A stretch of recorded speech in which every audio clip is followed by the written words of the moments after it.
Good afternoon. I'm Lynn, and welcome to another day at Ewetopia Farms. Actually, we're starting off in the afternoon right after yesterday's video because the one yesterday was running just way too long. So that's why we're starting off in the afternoon today. And we're gonna go see what Arnie's up to right now. As you see, our yard's beginning to look a lot like a farm. It is a farm, but still, we got a tractor and a hay wagon parked in the driveway. Then we got a rake parked here and a disc bind mower right there. And then we got two wagons full of hay. Oh my God, the heat just hits you when you come out of the house. And we got the skid steer here. And if you can hear the tractor noise, we got Arnie baling that hay. Not baling it, wrapping it.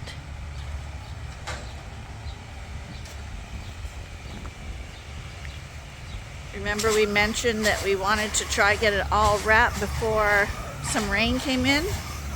Well, this is the day we're waiting for the rain. It doesn't look like rain, and what's in the air right now is dust and like humidity. It's kind of gray and out here.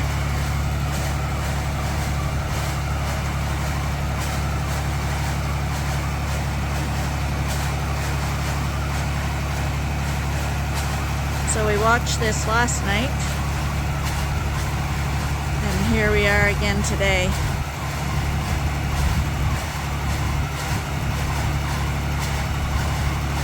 Wrapping is an expensive process, but it allows farmers to get on the field quicker. And like I mentioned in a previous video, if you can get in quicker and get the hay off earlier when it's still damp, then your likelihood of getting second and third crops of hay off are much higher because you're allowing a longer season for regrowth. So the invention of wrapped hay and silos, it's the same idea. Hay that goes into silos is also cut early.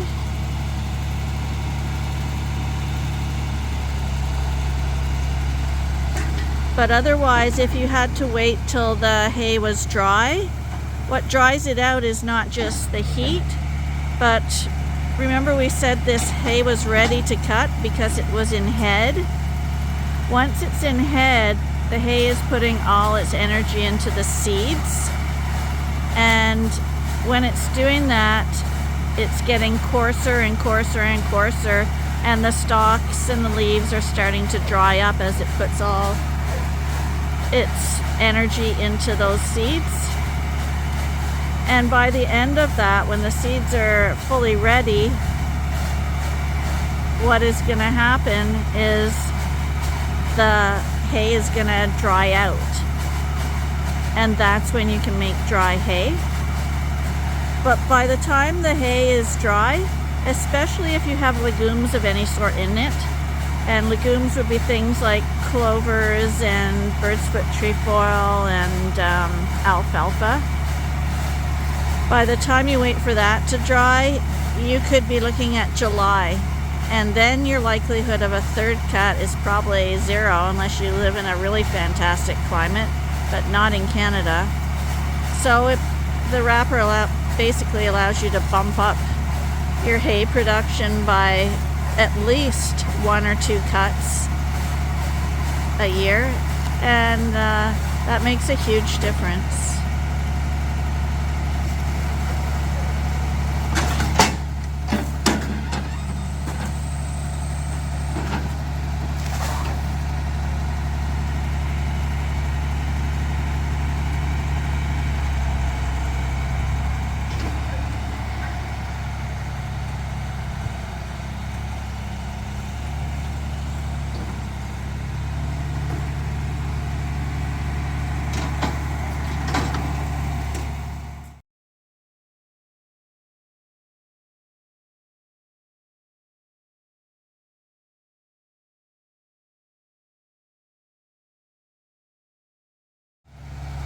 So this attachment for lifting the bales up like that was an optional attachment that we got. You don't have to have that, but if you're working on your own like that, it's very handy because you can stay on the tractor. And see, when it's wrapping that bale, it's not just spinning the plastic around. Those rollers on the bottom are actually making the bale itself turn, like it's rolling, say like a Ferris wheel would, and the other one's spinning horizontally.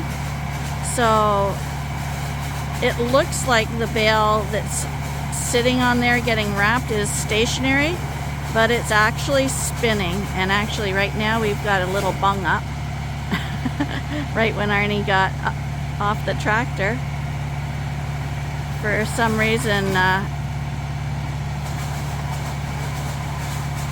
there we go. When it was spinning around in the cradle there, it got a little lodged up. I've never seen that happen before. But it's spinning in every direction, that bale. You really have to look carefully to notice that it is moving that way.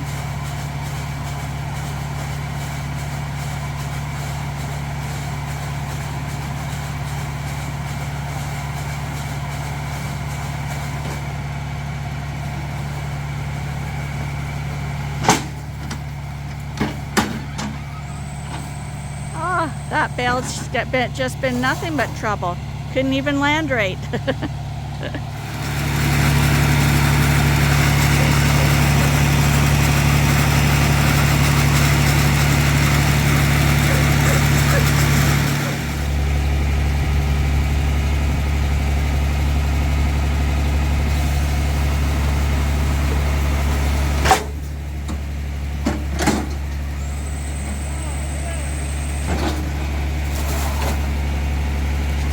Didn't flop out right. I must be jinxing them. It's just harder for them to pick up that way.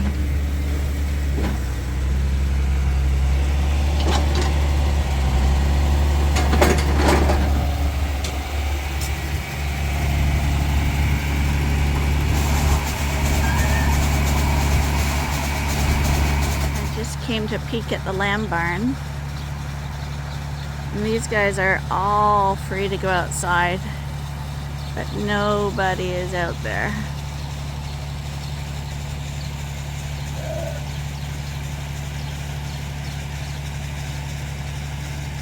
Okay, so right now he's partially put that bale on there and wrapped it, and he ran out of plastic. So now he's going to put the next plastic wrap roll on there.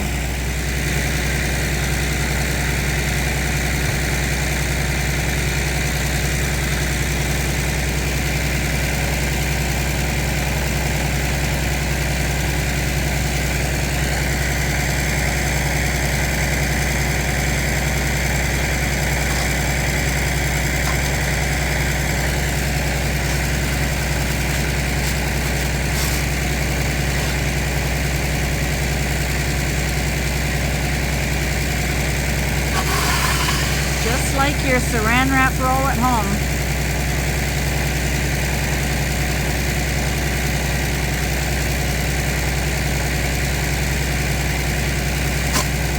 He has a counter on the tractor that's counting the revolutions that are wrapped on here.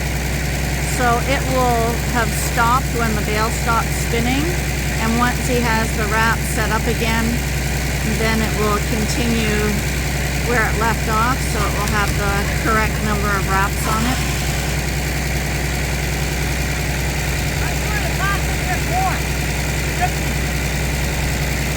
Probably. It's scorching hot today.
spool of plastic wraps about 21 bales.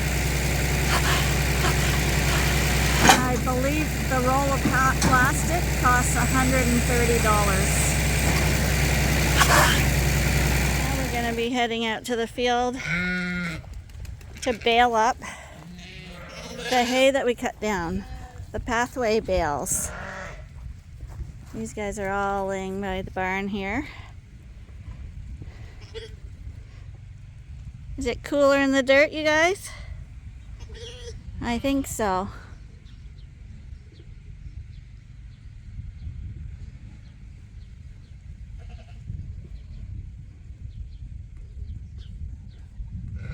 You guys are so pretty. This fall group, I don't know if you remember, but this is the one where Sheila was in this group. Stinky, Cupcake, we had Pinky, we had a few famous ones in here. And they're still here.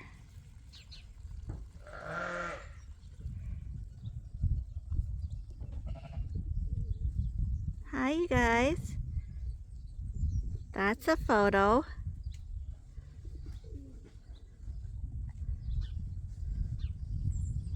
Okay, I'm in the tractor. We're gonna go and bale the trails, the sheep trails.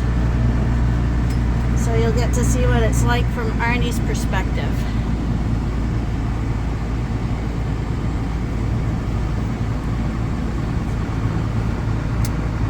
This is what Arnie will see each time and hear, but no one can truly get inside of Arnie's head.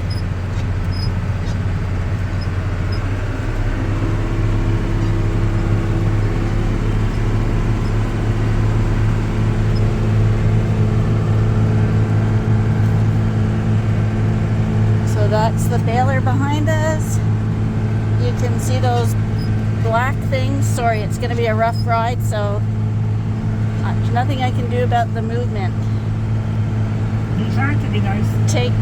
Oh, and that'll stop the movement, Yeah. Arnie? No, it won't. Arnie has every reason under the sun why he needs new stuff all the time. But anyway, those black belts are the things that are spinning the bale around in there. They're the things that wear out quickly, so you always have to be replacing those. And then to the side there, there's a yellow gauge. And that marks how full the bale is. It'll start beeping in the tractor when it gets close to that red line. And the red line means it's full. And see those two little ones up above? Ideally, you want those two black lines to be lined up, because that means that the bale is nice and square, like a perfectly round one, not really lopsided. You don't want your bales lopsided because it makes it hard for them to stack. Now it's opening up. Well then, you almost sound like you know what you're saying. And it's spitting out that baby bale. Craig knows what I'm saying. Who? Craig. You didn't see my baby bale thing, did you? No. Arnie didn't see all my videos. The beans coming up? Oh, yeah, it looks like even without rain, you look straight ahead, you can kind of see rows growing in that dirt. Those are the baby beans. Not as cute as a baby bale, but they're growing. And you can see how thick this hay is. It's coming up right up to the top of the underneath of the tractor.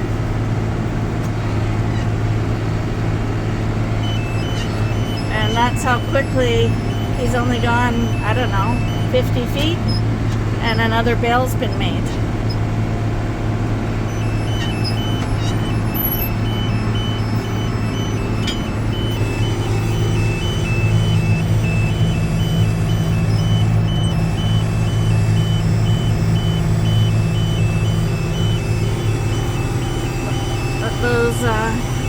All those little green things out there, those are the baby beans.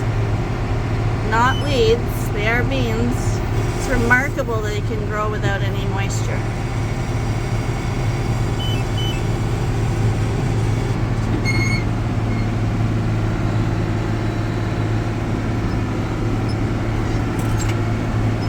You know what the two beepers are for, right? The two beepers? Listen, there's gonna be a beeper come off one first, Yeah. and then there's another one. One's the warning one, and One's saying, "Pay attention, Arnie." and the other's saying release it. It's the end of the line, Arnie. Yeah, I already said that part. Did you really, then? Yeah, I did. I listened to everything. You think you build a bell for me? Yeah, you think I could? You'd probably be a good baler. I probably would be. But I can't do my jobs if I'm doing your jobs. And I know for a fact you're not doing my jobs.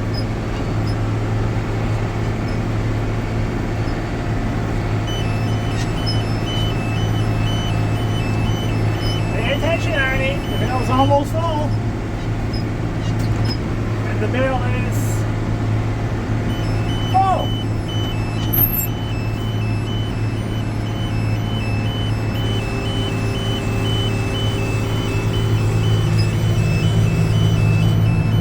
Brand new bales have an automatic tire. The green, the red, the black lines are lined up, and the lever is on the red. Means the bale's ready. How many bales do we have so far, babe? 3 3? or 4. And what are you going to do after we get 10 bales? You're going to have to take your shoes off. Why is that? Well, you're using your fingers, aren't you? To count? And you got 10 toes. So that gets you up to 20 at least. But I only have 9 toes. Joke.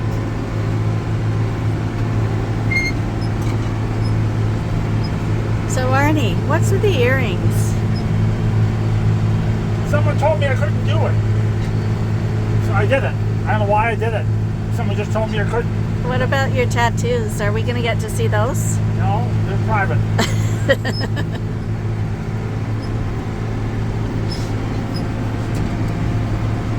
And this field beside us here now is the new seeding. It's also remarkable that it's grown up that much with no water. Yeah, I'm a little worried about the grass seed. The small grass seed underneath. Yeah, so if you recall, that field is a hay field we're planting, and we overseeded it with barley. So the barley grows up and protects the grass seeds from the heat of the sun, so it doesn't burn off. So the grass should be okay, but barley is pretty aggressive in that field, and hopefully it didn't drown out the grasses because there's been no rain. Yeah, they tell you, online they tell you, if you're going to make a shade crop, you probably should use oats because it's not as dense. Because this might be a little too much shade. Okay, so you can see the bale's even, but what keeps the bale even is when you're driving over these rows like this, you want to be driving really straight. If you're not paying attention and you're veering off and stuff, then the bale's gonna pull in the hay unevenly, and you're gonna get an uneven bale. Okay, we're in the front paddock now, going up alongside our house. Those trees look like they need some water, maybe. Looks like they're droopy. Oh, from this side, our apple tree looks like it's got some dead branches too. Back home. We just popped out the last bale here. And we're going to go back to the house and get the probe to see if we have to wrap those bales or if they're dry enough to leave as dry bales. Okay, these are the bales that we cut yesterday that have some alfalfa in it. That's a probe you stick in, and then you turn it on to see how much moisture is in there. That test is up to 40%, and then it doesn't go any higher, but watch this. Bang. Right over 40. So it looks dry, and if you touch it, it feels dry, but inside, if you left it as dry, it would mold. But maybe it's just one bale. Let's check another one. Oh, right on, that's even wetter. But maybe we had that stacked. Let's do a third one. Okay, and then let's go try the new one. Oh, maybe we're lying. Okay, Arnie. Listen, then I'll run the show, okay? No, it's All over 40. So it's the right motion for rapid, isn't it? now we gotta see. Arnie thinks these ones we just baled will be dry enough for dry hay. We should stick this in your ear then and see the moisture in your head. You said it's dry. Let's see. And don't put it just on the outside. Stick it right in. Well, you're going to get a false reading there because it's soft. Let's get it within the heart of it. Ready? Oh, look at that. You didn't even push it. It's bone dry. Really? Told you. Does anybody know his math? Bone dry. There's a test button. See the little raindrop? Really? Push it in the middle too, where you said it's wet. Where it... Well, that's good, that's isn't never it? going to act up. Well, that's good. So we can feed that to the... Okay, I'm glad that's happening because that's nice hay for... Does Arnie know his lambs. business? See? That Did you hear that hollow sound? You all heard it? That's You solid. all heard it. That's It's Holliston. solid. Where were you, buddy? Cat food tonight. Hey, buddy. Hi, honey. Oh. I gotta go feed Linus, and we'll go feed him again. Would you like some extra milk? Come on. I've had no phone calls or anything, but I just don't trust things with people these days. They don't keep me informed as to what's going on. So I'm not rushing around at the very last minute getting tattoos and stuff ready. I'm going to get this one set up because I know he's going to be number 7. So I'm going to find my number 7 in here. Probably need my glasses.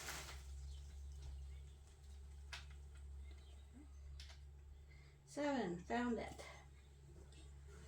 So the last one I used was a 6. So I take the 6 out, put it back in so I don't lose it.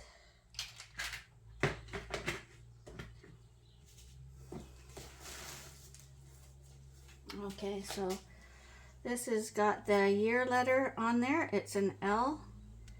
And then we put the 7 in there. So 7L will go in one ear, and on this side we got our farm letters that go in the other ear. So that way all we have to do is catch it and tag it. It's all ready.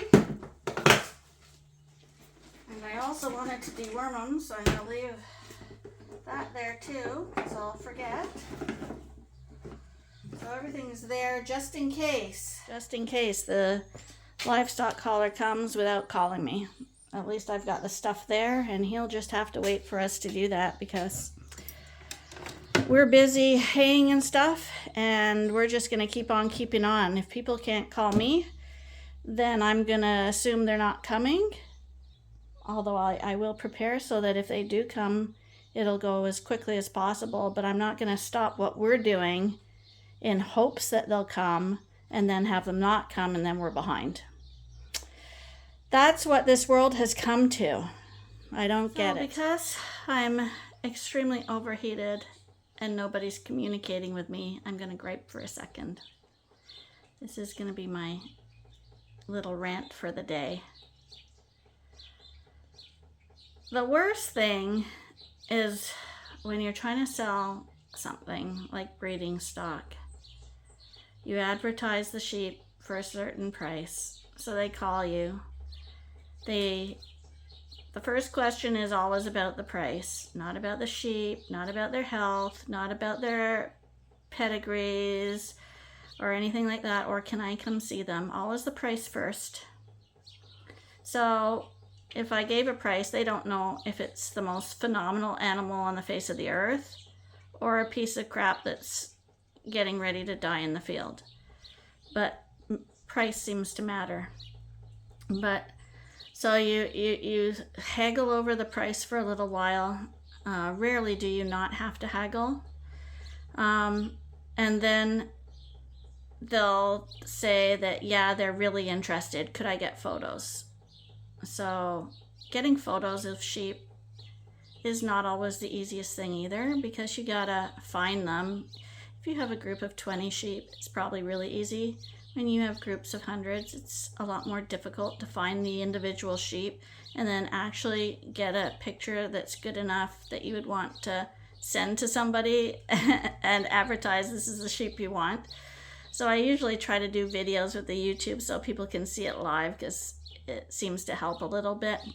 But still, it's going through all that work and getting that to them. And then they'll say, well, I don't know, I can't pick it up.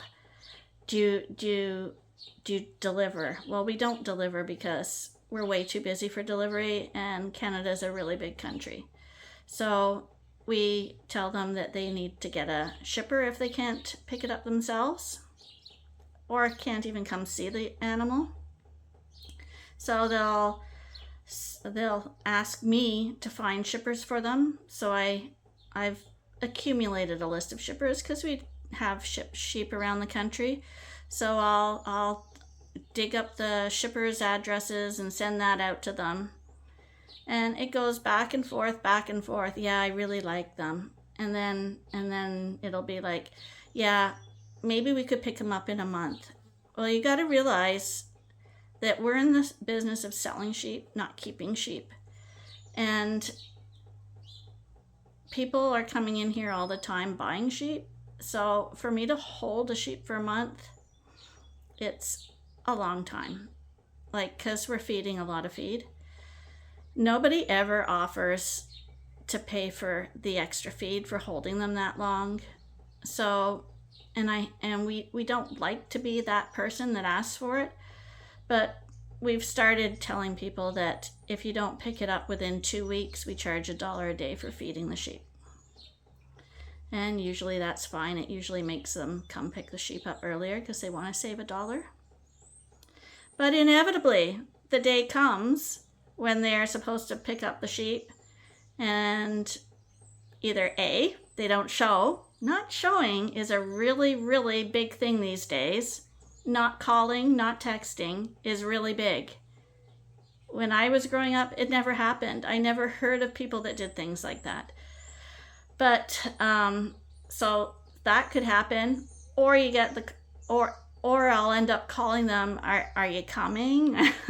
Are you still picking them up? And it was like, well, we thought about it and we decided not, or we got a better deal on the internet, or something. So they'll bail after all that work, and it's just discouraging. Like, if you're serious, please be serious. But it's a lot of work and a lot of running around for people to do with it. And it happens so many times this year that you begin to think that people are out to get you. You begin to get really paranoid. Like, does someone have a gripe against us? And they're just gonna take us down. Like, it feels that way, especially on a hot day like today. So yeah, we've been stood up quite a bit, and now I'm waiting to ship some sheep to out west. And the delay for that going out west, I get it, because it's a really long distance. So I have no issue with shipping for Andrew and Amanda, who have been great to work with, and I know they were doing all they could to get the sheep out of here. So that's not an issue. It's more the more local people who could get here and don't. But it's this waiting, like me getting prepared and them not coming, not calling. It's like we don't have a life. We're here at their beck and call. And I often think that if we decided to retire and got out of sheep, that I should book all these people to come and then not be here when they come. That's how nasty you feel like you're becoming. I would never do it. But you have that little nasty little thing sitting on your shoulder telling you, do it, do it. Anyway, that's my rant. Actually, one more thing. It's not just me. Because you begin to think it only happens to you. But we had a guy came in here, he picked up 7 Dorset Rams the other day. He was selling livestock guardian puppies on the internet. Well, on Kijiji. And he said the exact same thing. He said every single one of them was sold and booked, like months in advance. And he says, guess how many I have left now? All of them. Every single person stood them out. It's terrible. And it's not that people don't have the right to change their mind, because they absolutely do. It's the lack of communication, the apology, I'm sorry, I just can't do it. There's never an apology. And like I say, half the times you don't hear anything. And it's like people are saying, they'll figure it out. Right now, Arnie's just stacking up these plastic bales in preparation for the big storm we're gonna have. I still can't see any clouds, but we're still gonna say it's coming. Someone said we never show feeding the dogs. So there's Benny. They all have to be fed separately like the cats, so that they don't fight over their food. Benny always eats over here. Katie is always in this corner. And then around the corner here, we have Max. And that's how they eat. I just got a message from Andrew asking if the sheep had been picked up yet. They haven't been picked up yet, and I haven't had a call. So I'm gonna call this a day, because dinner's in the oven and it's really hot, and I'm gonna have a break now. And if you stay tuned and join us again tomorrow, we'll see if and when the sheep do get picked up to go out west. And we'll see if it rains tonight and all that stuff. So I hope you enjoyed your day today at Ewetopia Farms, and you were sitting in a nice air-conditioned place to watch it, because it was nasty today. Anyway, please give us a like, subscribe, and I guess what they really want people to do is watch the whole video. So I know most of you guys are watching the whole video, but I try to intersperse things all the way through, and sometimes the things at the end of the video are even the most fun to watch. So anyway, bye for now.